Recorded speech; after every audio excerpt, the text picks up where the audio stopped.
ओम शांति। आज 11/12/2024 की साकार मुरली से हैं। बाबा ने टाइटल दिया मीठे बच्चे। बाप का मददगारपन इस आयरन ईस्ट यानी तमो प्रधान आयरन ईस्ट पहाड़ को गोल्डन ईस्ट बनाना है। तो ये जो तमो प्रधान दुनिया है इसे बाप का मददगार बनकर सतो प्रधान बनाना है। पुरुषार्थ कर नई दुनिया के लिए फर्स्ट क्लास सीट रिजर्व करानी है। पुरुषार्थ कर कर ज्ञान पर चल कर दैवीय गुण धारण कर कर असुरी विकारों को समाप्त कर नई दुनिया में चलना है। यानी नई दुनिया के लिए फर्स्ट क्लास सीट रिजर्व करानी है। प्रश्न दिया बाबा ने, बाप की फ़र्ज अदाई क्या है? कौन सा फ़र्ज पूरा करने के लिए संगम पर बाप को आना पड़ता है?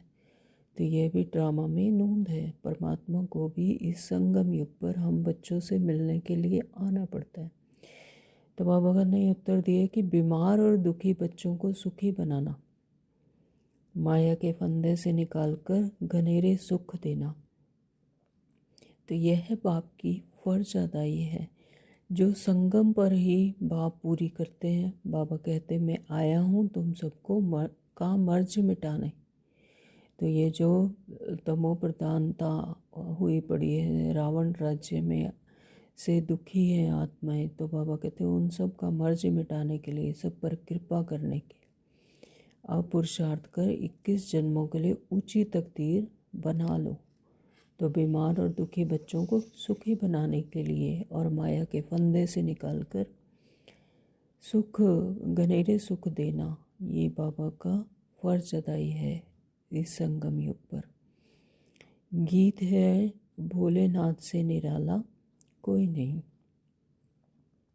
ओम शांति। बाबा कहते भोलानाथ श्री भगवान उवाच। तो ब्रह्मा मुख कमल से बाप कहते हैं यह वैरायटी भिन्न भिन्न धर्मों का मनुष्य सृष्टि झाड़ है ना।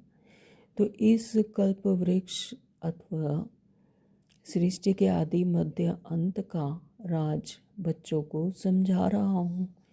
गीत में भी है कि इनकी महिमा है।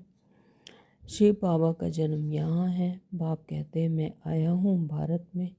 मनुष्य यह नहीं जानते कि शिव बाबा कब पधारे थे, क्योंकि गीता में श्री कृष्ण का नाम डाल दिया है। तो द्वापर की तो बात ही नहीं। बाप समझाते हैं बच्चे 5000 वर्ष पहले भी मैंने आकर तुम्हें यह ज्ञान दिया था और इस झाड़ के सभी को मालूम पड़ जाता है। यानी आत्माओं का जो झाड़ है, तो जो कल्प कल्प अपनी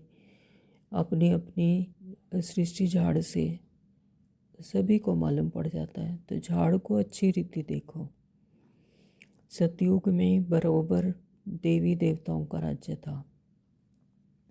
त्रेता में राम सीता का।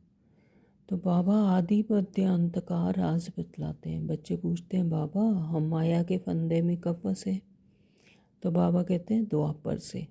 द्वापर से जब आत्मा में को फिर से विस्मृति हो जाती है, आत्मा की अपनी आत्मिक स्थिति की विस्मृति हो जाती है, तो फिर से माया के फंदे में फंस जाते हैं, देहभान में आ जाते हैं।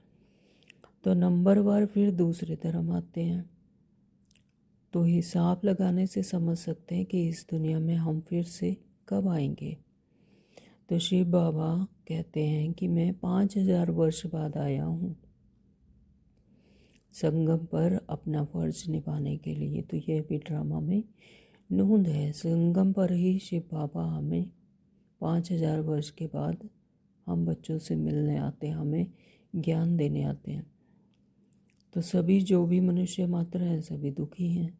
तो इस तमो प्रधानता के समय में सभी आत्माएं मनुष्य मात्र क्या हैं? दुखी हैं। उनमें भी खास भारतवासी, क्योंकि भारत ही वह देश है जहाँ पर परमात्मा हम सब आत्माओं को ज्ञान देने आते हैं। तो ड्रामा अनुसार भारत को ही मैं सुखी बनाता हूँ। बाप का फर्ज होता है बच्चे बीमार पड़े तो उनकी दवा दारू करना। तो यह है बहुत बड़ी बीमारी। तो सभी बीमारियों का मूल है 5 विकार। तो बच्चे पूछते हैं ये कब से शुरू हुआ? द्वापर से। तो रावण को कोई देखा नहीं जाता, बुद्धि से समझा जाता है। बाप को भी बुद्धि से जाना जाता है। आत्मा मन बुद्धि सहित है। आत्मा जानती है कि हमारा बाप परमात्मा है। दुख सुख लेप छेप में आत्मा आती है। जब शरीर है तो आत्मा को दुख होता है। ऐसे नहीं कहते कि मुझे आत्मा को दुखी मत करो, मुझ परमात्मा को दुखी मत करो। परमात्मा को कोई दुख नहीं होता, आत्मा को होता है। तो बाप भी समझाते हैं कि मेरा भी पार्ट है। कल्प कल्प संगम पर ही आकर पाठ भी जाता हूँ। तो जिन बच्चों को मैंने सुख भेजा था, सुखी करके भेजा था, वही दुखी बन पड़े हैं। तो इसलिए फिर ड्रामा अनुसार ही मुझे आना पड़ता है। बाबा कहते यह है जगत अम्बा और जगत पिता। तो मदर और फादर कंट्री कहते हैं ना, शिव बाबा पिता और ब्रह्मा बाबा माँ। तो भारतवासी याद भी करते हैं, तो माता पिता तुम्हारी कृपा से सुख कनेरे तो बराबर मिल रहे हैं। फिर जो जितना पुरुषार्थ करेंगे, जैसे बाइस्कोप में जाते हैं, फर्स्ट क्लास का रिजर्वेशन करवाते हैं, तो बाप भी कहते हैं कि चाहे सूर्यवंशी चाहे चंद्रवंशी में सीट रिजर्व कराओ। जितना जो पुरुषार्थ करे उसे अनुसार उसे पद मिल जाएगा। बाबा कहते कोई भी मनुष्य की गति सदगति कर ना सके। जो मनुष्य जीवन मरण में आते तो वह किसी भी मनुष्य की गति सदगति नहीं कर सकते। सिर्फ परमात्मा ही आकर संगम युग पर हम सब आत्माओं को सदगति देते हैं। तो यह है कलयुग का अंत। इस टाइम पर यह क्या है? कलयुग का अंत, तमो प्रधान दुनिया। बाबा कहते हैं कि बाप कहते हैं तुमने वेद शास्त्र तो बहुत सुने, अब यह सुनो और जज करो कि शास्त्र राइट हैं या गुरु लोग राइट हैं, या जो बाप सुनाते हैं वह राइट है। जो परमात्मा स्वयं हमें हम आत्माओं का ज्ञान देते हैं, सच्चा ज्ञान देते हैं, वह राइट है। अब बाप को कहते ही हैं ट्रुथ। मैं सच बतलाता हूँ जिससे सतयुग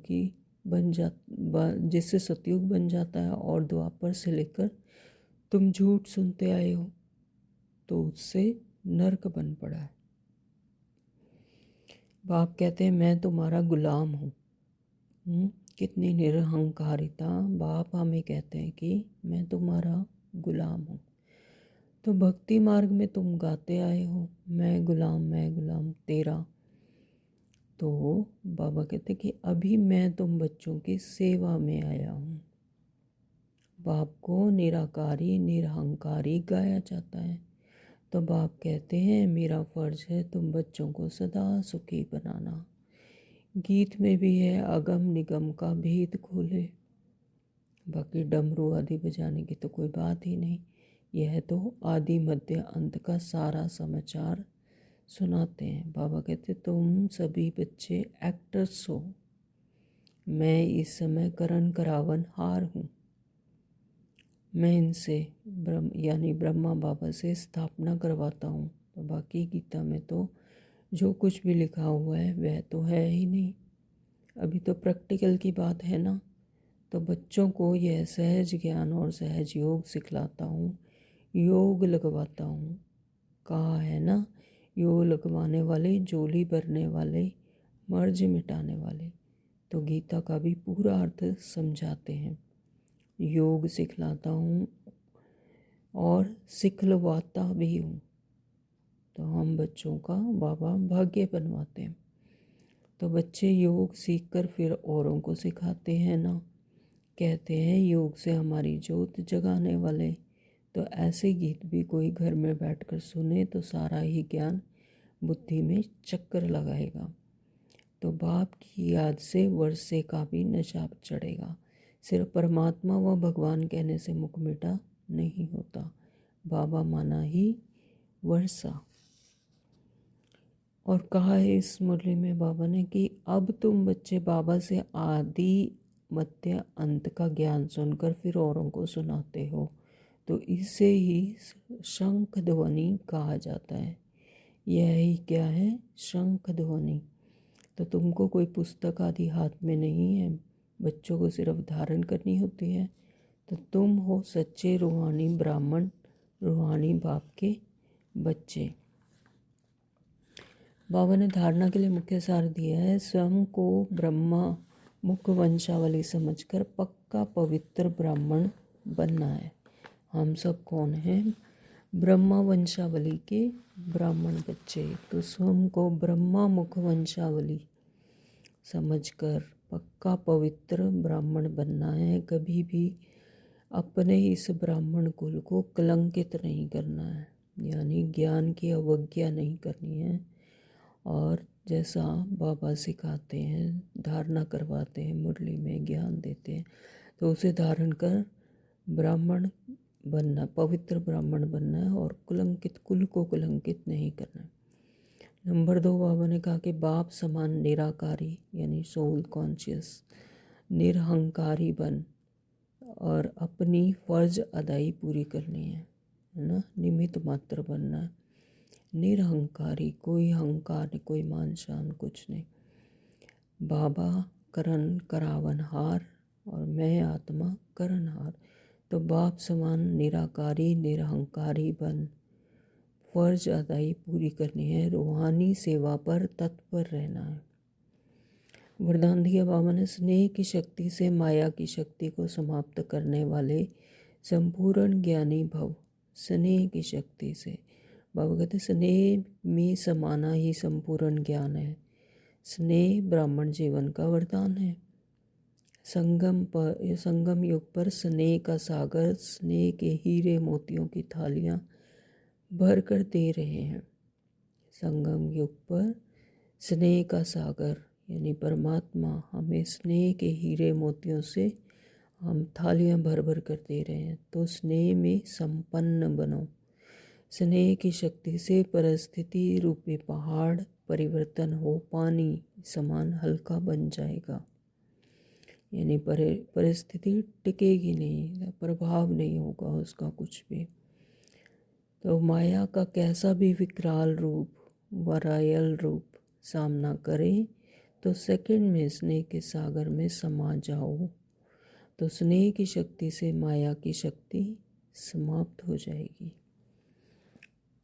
स्लोगन दिया बाबा ने, तन मन धन मन वाणी और कर्म से बाप के कर्तव्य में सदा सहयोगी ही योगी हैं। तन मन धन यानी तन से भी, मन से भी और धन से भी। मन वाणी, मनसा वाचा कर्मणा से बाप के कर्तव्य में सदा सहयोगी ही योगी हैं। एक होता है संकल्प। संकल्प से क्या आती है? समृद्धि आती है। समृद्धि से स्थिति बनती है, श्रेष्ठ स्थिति।